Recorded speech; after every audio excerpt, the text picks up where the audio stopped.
السلام علیکم ناظرین، میں محمد عمران اور آپ دیکھ رہے ہیں یوٹیوب چینل تعلیمی دنیا۔ ناظرین، یہ میرا موضوع ہے اردو پڑھنا کس طرح سیکھیں۔ ویڈیو کا میرا پارٹ نمبر 29 ہو چکا ہے اور آج کا میرا ویڈیو ہے پارٹ نمبر 30۔ تو چلیے ہم شروع کرتے ہیں، آپ پڑھیے میرے ساتھ بسم اللہ الرحمن الرحیم۔ یہاں سے ہم شروع کرتے ہیں۔ فرما بردار بندے خدا کے پیارے ہیں، وہ مر کر بھی، یہاں پہ ادھر لکھا ہوا ہے، بہشت میں اپنی نیکیوں کا بدلہ پائیں گے۔ بہشت کے معنی ہوتا ہے جنت۔ نافرمانوں سے اللہ راضی نہیں ہوتا، وہ مرنے کے بعد دوزخ میں جائیں گے اور اپنے برے کاموں کی سزا پائیں گے۔ اور اوپر کرتے ہیں، خدائے تعالیٰ نے آدمی کو سب چیزوں سے بزرگ بنایا ہے اور اسے بہت سے نعمتیں بخشی ہیں۔ زبان مزہ چکھنے اور بولنے کو دی، کان آواز سننے کو، ہاتھ کام کرنے کو، ناک سونگھنے کو، پاؤں چلنے کو اور دانت چبانے کو دیے۔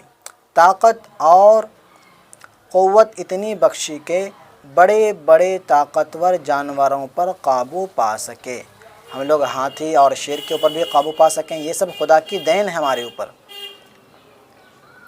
اور ان سے اپنی خدمت لے، گھوڑے اس کی سواری کے واسطے ہیں، بھیڑیں، بکریاں، گائیں اور بھینسیں دودھ دینے کے لیے، بیل اور بھینسیں رہٹ اور ہل چلانے کے لیے۔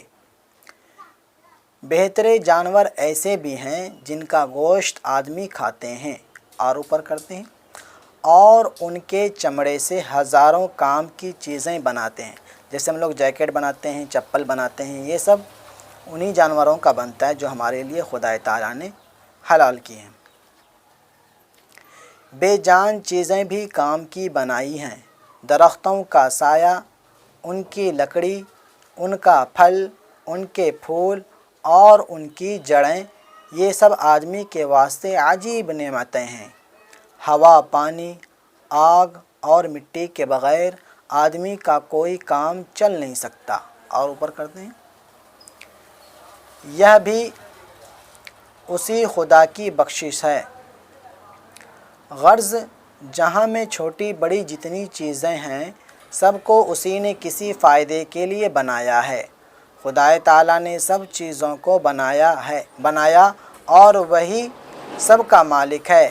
وہ ان کو جس طرح چاہے رکھے، اس سے کسی کو شکایت کا حق نہیں۔ تو امید کرتا ہوں آپ یاد کر لیں گے۔ یہ میرا پارٹ نمبر 30 تھا۔ ویڈیو اگر آپ کو اچھی لگے تو ویڈیو کو لائک ضرور کر دیں اور میرے چینل کو سبسکرائب کر دیں۔ میرے فیس بک پیج پہ دیکھ رہے ہیں، میرے پیج کو لائک فالو ضرور کر دیں۔ ملتے ہیں اگلی ویڈیو میں۔ خدا حافظ۔